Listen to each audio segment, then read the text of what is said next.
Now, if you're over 50 and educated in Nigeria, you'll probably remember doing your homework by the light of candles and hurricane lamps throughout much of your school days.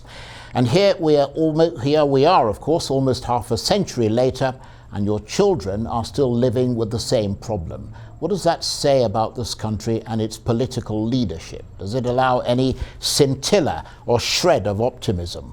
Or is pessimism what is most needed to bring about fundamental change? Nigerians are always described by their leaders as resilient, and many have come to hate that word because it describes their ability to survive in the face of overwhelming odds. But why should the politicians allow those odds to be there in the first place? Nigerians don't just want to survive, do they? They want to live and thrive. So who will give them the chance to rise so that so much of their time and energy is not spent and wasted dealing with daily problems that shouldn't be problems at all? Well, the APC presidential candidate, Bola Ahmed Tinubu, speaking in Owerri earlier in the day, reckons he's the one.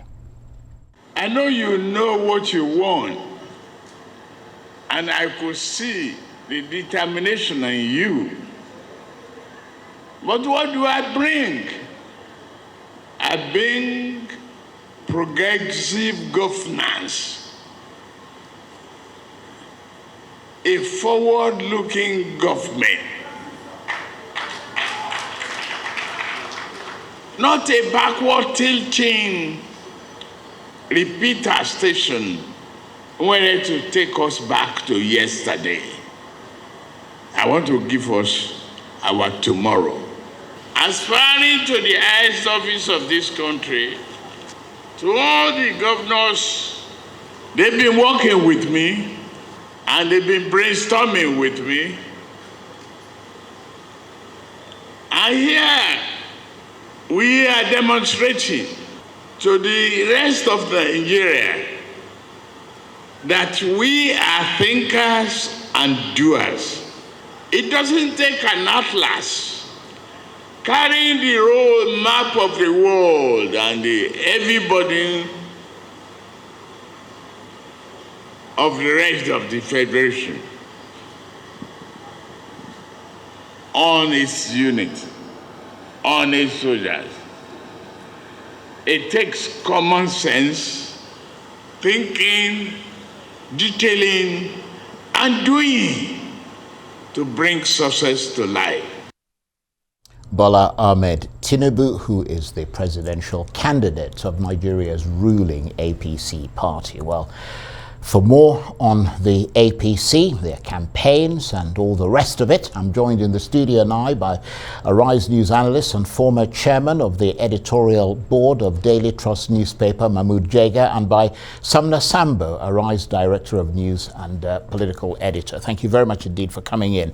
Let me start with you, Sumner.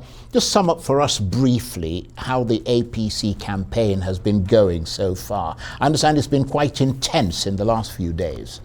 Yes, they've actually made a very good showing, considering what we saw in Jos. And then, the Owerri outing today was very fantastic. Some very good soundbites coming out of that town hall meeting. Let's talk about the issues of credit financing, for example, that Tinubu had talked about. That look, the Southeast has a lot of businesses there, and there's no need for people to be buying houses or cars, for example, with cash in bulk. That, for example, the Southeast produces some cars like Innocent Motors, so that if those organizations are well financed and they are able to provide credit to credit-worthy Nigerians, that it will help to boost their production and it will help to cut the cost of corruption in the country, in the civil service. Because when you need to buy a new car or any new home appliance and you have to take cash in bulk, it deprives you of the ability to be able to stagger your funds in such a way that it will help you. And so those kind of soundbites coming from the APC presidential candidate, he was spot on. And of course, the things he promised the region, promising development, trying to explain to them why he hasn't been there of recent and why he didn't go there during the APC presidential primary, because it was being used against him that he had alienated the southeast of the country and just focusing on the north, and then of course the southwest and maybe the south. So from what we've seen and heard and the renewed hope that he's trying to say, I think it's good outing for him, but we also need to hear some specifics in terms of positioning the southeast, because the accusation has always been that the southeast has been left out of the polity. So if the APC is promising a restructuring under a Bola Tinubu presidency, what exactly would that restructuring mean to them? Is it restructuring of the economy or just governance? So, but until the people are being able to be sure that if Tinubu comes into government, they also gain some good positions in the federal government led by him and not be alienated like they are crying under Buhari, then I think there will be some issues. But if they have those assurances, just like he assured the Christian Association of Nigeria yesterday on the Muslim ticket, which calmed frayed nerves, I think something good can come out of it. Well, thank you for setting that out, Sumner. Let me come to you, Mahmud. You were watching Bola Ahmed Tinubu there, trying to make an inroad into the southeast.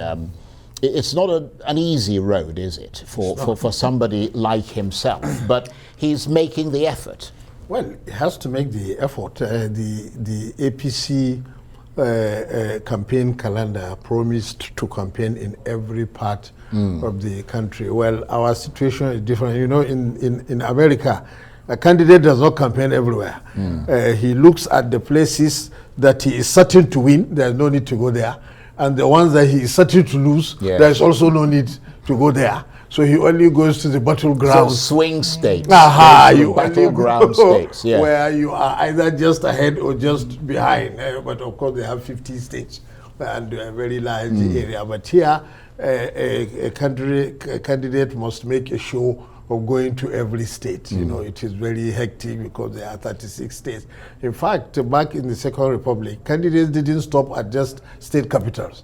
They went by road, every major town, even rural areas. Probably you can't do that now. Things are more complicated. But as you said, Southeast is one of the geopolitical zones where APC is least influential. Absolutely. Even though it controls 2 states out of the 5, but the people there would argue that those states didn't necessarily come together by a popular vote. By election. It's not by election. One is a landslide by the Supreme Court, and the other is by defection. So that is why, you know, it's not, and also anybody can see that probably both PDP historically and Labour Party more recently are more likely to make a big impact in the Southeast. But still, I mean, you can't ignore the zone. You have to go. And the issue that Sumner talked about, inclusion, is very important. The Constitution even mandates it. You have to have at least 1 minister from every state. But you see, it is also important that you have party members in every part of the country. Because if you don't have party members and party leaders from a zone, in the end, there will still be some skewing in case you win the election and want to make appointment. Not minister, you can always find one person from a state to appoint, but you know there are all kinds of agencies, ambassadorial and all that. And in politics, you only appoint members of your own party and those who played a certain role in your campaign and election victory. So but they have to keep trying. That's the way it is. And coming to you, Sumner, I mean, you digest these things probably better than most people I know. I mean, what message does the Tinubu campaign have for Nigerians? And is that message different from that of the last nearly 8 years of the APC Buhari administration? Well, Charles, there's been this subtle attempt by the Tinubu campaign team to sort of not want to look like they are fighting President Muhammadu Buhari in terms of the campaign message. And it's sort of very heavy in their mouths to also tell Nigerians that they want to continue, to use the term continuity. So it's sort of difficult situation that they found themselves. So most times they go around, they try to sell Tinubu based on his credentials as a governor, rather than the credentials of the party as being the governing party in power. and some other areas when they go to, I mean, like for example, in the Southeast today, one of the poster projects that they were talking about, I mean, is the Second Niger Bridge, which this administration has tried to put in place. I mean, that had been on a piece of paper for several decades by several governments. So yes, it's a very good one that they could use to actually speak to the people of the Southeast, and that if given an opportunity, they could do something better. But considering the nature of the politics that we have in Nigeria and the failure of APC, for example, to increase power generation the way a lot of Nigerians had expected, and of course the high cost of living, and of course you would have seen the data from the Nigerian Bureau of Statistics, over 100 million Nigerians are poor. Absolutely. And so during this period, it will be pretty difficult for Tinubu to want to campaign with some of those data. But the government, of course, has tried through the National Social Investment Program to try to see how more monies can be sent to the poor through the conditional cash transfer scheme, through, you know, the JIPs and all the successor programs to UWIN and all of that. But it's pretty been difficult. A lot of Nigerians have actually become poorer. And so it's been difficult for them to be able to sell message of renewed hope. But we can see some very, very ambitious things in the manifesto of the APC. And I can tell you that among all the manifestos being presented by presidential candidates, sometimes when I think of the 10% GDP growth that Tinubu is proposing and the credit issues that he's talking about, increasing the credit ratings of the country, and then of course helping Nigerians to be able to gain access to credit, to gain access to mortgage if he comes into power, like they have been trying to do in Lagos with some of their exploratory schemes that they've done there. I think it's quite ambitious, very, very ambitious, and the way he intends to reform the security sector. But the major question is, where would the funding be coming from? Because, Charles, we're facing issues of revenue, and the fear is that if Tinubu comes into power, he's going to increase taxes. He's very good at managing taxation and all of that, but he needs to give more reassurance to people that a lot of people will not be overburdened by taxes. And then he needs to let a lot of Nigerians know that we wouldn't be concentrating more on oil. So what is the agricultural plan? Like the Labour Party is saying, or like Atiku is saying that he wants to return the Student Loans Board so that the children of the poor can have access to financing of education. So the soundbites actually look good, but I will urge Nigerians to scrutinize it to get the best out of these town hall meetings that the APC is making use of, instead of appearing at debates and all of that. Yeah, that's a very good point. And Mahmud, looking at the same manifesto that Sumner was talking about, I mean, what sense do you get of the kinds of policy ideas, without being too specific? Because I mean, I know you don't have it in front of you there, but what are the kinds of policy ideas and initiatives that it contains that would truly rejig and dramatically take forward this country? Because at the rallies, I mean, we're seeing a lot of drama, a lot of promises, but very little detail. That's the problem with rallies. I mean, you don't collect tens of thousands of people and start reeling out manifesto. The importance is to say something inspiring so that they will dance and clap. In fact, the supporters will not even allow you to be very specific because they don't want you to either commit a mistake. Well, it's hot. They're standing in the sun. Yeah, in the sun. It's so rowdy with so many people. But the manifestos are very important. Although the observation has been made also that the good thing about the town halls and the television debates and the other, we want to make sure that the candidates owns the manifesto. You know, because otherwise, maybe it's a committee. Knows what's in it could be a committee of some very fine professors that wrote it. It will be very good on paper. Maybe the man wins election and takes over, and you say this program, then you say which program. So we have to make sure that he knows exactly what is in the manifesto. But otherwise, as Sumner said, I read it when it was first presented about a week or two ago, and there are many interesting aspects, beginning from probably the most important issue facing the country now, which is insecurity. All this plan to increase the number of military and security personnel and introduce technology and also create, I can't remember the word used, but some kind of special force to fight terrorism.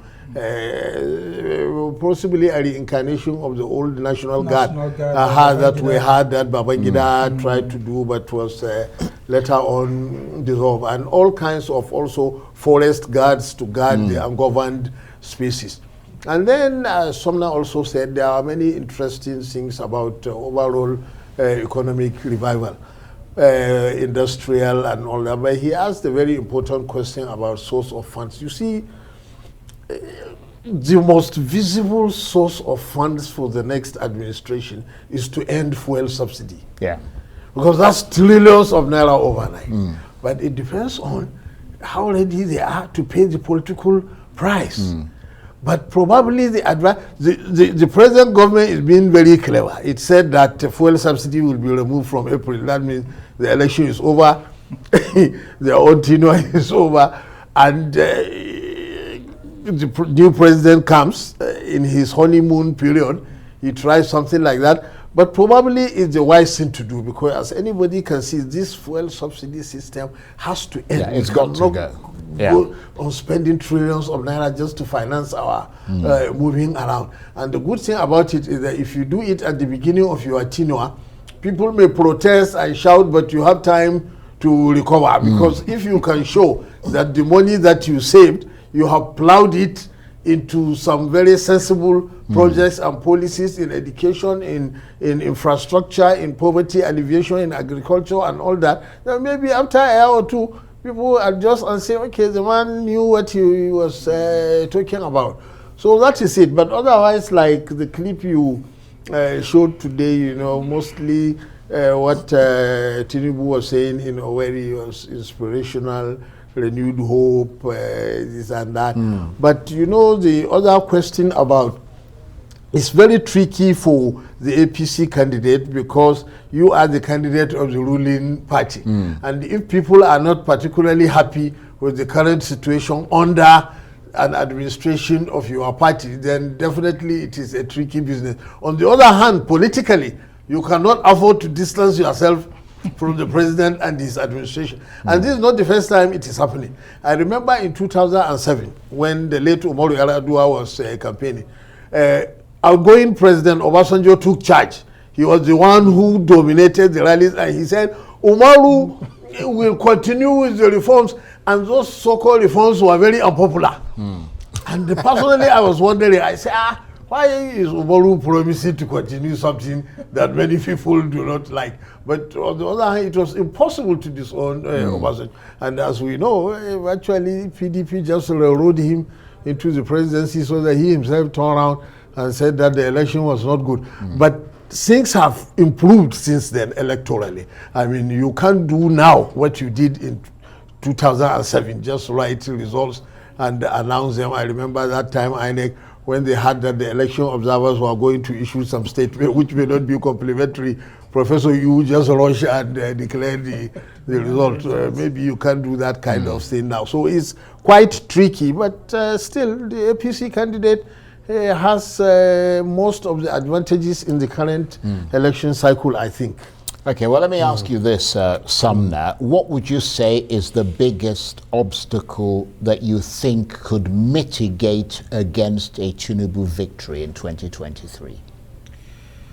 I think the biggest obstacle will come from the party members. I'm beginning to see some members of the APC, including some top chieftains of the party, not giving it the sort of support that is necessary. I'd expected more movement of, top politicians than we are seeing. But well, as it stands right now, I think Tinubu knows this game better.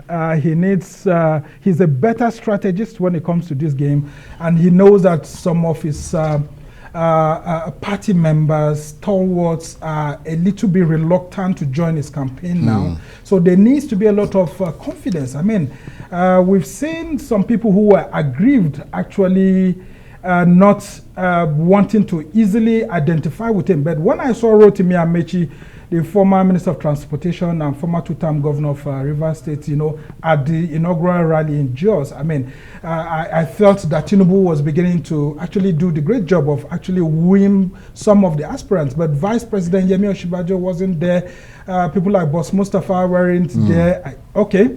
Let's just say that President Buhari has said that they should remain in government to have, but in the ideal sense, just like Mahmud has said earlier, even President Buhari's aura at that inaugural campaign wasn't like the way Obasanjo was doing in 2007. I mean, you could hear him, saying that, look. Yeah, but let's face it, Obasanjo is a much more ebullient character. Yeah. But I mean, they're two different. Of course, even when Umaru didn't like some of the things Obasanjo was bringing in as reforms, like, for example, the sales of the refineries, Umaru eventually upturned the sale of the refineries to Dangote and all of that. But because of the election, everybody, was moving together. Even those who were aggrieved, like Peter Odili and others who were kicked out, there was some sort of, unity to push the presidential candidate forward. But I'm feeling a little bit reluctant to want to say that this is what is happening. But we can see it everywhere, that some of them are laid back. They are waiting and watching to see how Tinubu will manage it.